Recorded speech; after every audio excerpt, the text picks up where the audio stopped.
ಸರ್ಕಾರ ವತಿಯಿಂದ 8 ಲಕ್ಷ ರೂಪಾಯಿ ಪರಿಹಾರದ ಸದ್ಯಕ್ಕೆ 4 ಲಕ್ಷ 18 ರೂಪಾಯಿ ಪರಿಹಾರ ಕೊಡ್ತಾ ಇದಾರೆ. ಅವ್ರ ಬಂಧನ ಬಿ ಆಗ್ಯದ 100% 100 ಶಿಕ್ಷೆ ಆಗೇ ಆಗುತ್ತೆ. ನೀವು ಅದು ಅನುಮಾನ ಬೇಡ, ನಿಮ್ಗೆ 100ಕ್ಕೆ 100 ಶಿಕ್ಷೆ ಆಗ್ತದೆ. ಯಾವ ಕಾರಣಕ್ಕೂ ಅವ್ರಿಗೆ ಬಿಡಲ್ಲ, ಅವ್ರಿಗೆ ನೀವು ಹೇಳಿದ್ರು ಬಿಡಲ್ಲ.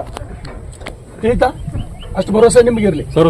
ಮುಂದೆ ಯಾವ ಬಿ ಈ ರೀತಿ ಘಟನೆ ಆಗ್ಬಾರ್ದಂತ ಯಾವ ಕಾರಣಕ್ಕೂ ಆಗ್ಬಾರ್ದು. ಸ್ವಲ್ಪ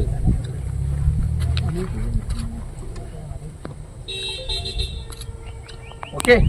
ಇದು ಬರೀ ಆರ್ಥಿಕ ಸಹಾಯ ಅಲ್ಲ, ನಾವು ಎಲ್ಲ ರೀತಿಯಲ್ಲಿ ಎಲ್ಲರೂ ನಿಮ್ಮ ಜೊತೆಗಿದ್ದೀವಿ. ಸರ್ಕಾರ ಮುಖ್ಯಮಂತ್ರಿಯಿಂದ ಕೆಳಮಟ್ಟವರೆಗೂ ಎಲ್ಲ ನಿಮ್ಮ ಜೊತೆ ಇರ್ತೀವಿ ಅಂತ ನಾವು ಹೇಳಕ್ಕೆ ಬಂದಿದ್ದೀವಿ. ಏನಪ್ಪ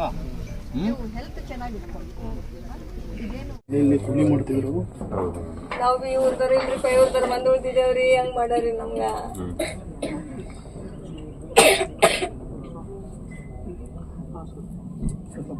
ಬಹಳ ಬಡತನದಿಂದ ಸರ್ ಇದು ಮಾಡೋದು. ದುಡ್ಕೊಂಡು ತಿಲ್ಲಕ್ ಬಂದಾರ್ರಿ. ನಾವು ನಿನ್ನ ಶ್ರದ್ಧಾಂಜಲಿ ಸಲ್ಲಿಸಿದ್ದೀವಿ, ಆತ್ಮಕ್ಕೆ ಶಾಂತಿ ಸಿಗಲಿ ಅಂತ ಅನ್ಸ್ತಿರಲ್ಲಿ ಆಗ್ಬಾರ್ದು. ಆ ರೀತಿ ಶಿಕ್ಷೆ ಆಗ್ಬೇಕು. ಅವನಿಗೆ ಜೀವನ ಉಳಿಸ್ಕೊಡ್ರಿ. ಅವನಿಗೆ ಜೀವ ಇಟ್ಟು ನಮ್ಗೇನ್ರಿ, ನಮ್ಗೆ ಹೊಟ್ಟೆಗೆ ಬೆಂಕಿ ಮಾಡದ್ರಿ. ಅವನಿಗೆ ಜೀವ ಇಕ್ಬೇಡ್ರಿ, ಅವನಿಗೆ ಆ ಪಾಪಿಗೆ ಜೀವ ಇಕ್ಬೇಡ್ರಿ. ನೀವು ಶಿಕ್ಷೆ ಕೊಡ್ತಾ ಹಂಗೆ ಬಿಡ್ಬೇಡ್ರಿ. ಪಾಪಿಗಳಿಗೆ ನನ್ನ ಮಗಳಿಗೆ ಎಷ್ಟು ತಕ್ಲೀಫ್ ಮಾಡಿ ಹೊಡ್ದನವ. ತಲೆ ಮೇಲೆ ಕಲ್ಲಿಟ್ಟನ, ಕೈ ಕಾಲು ಕಲ್ತೆ ಎಲ್ಲಾ ಮಾಡೇನ್ರಿ ಅವ.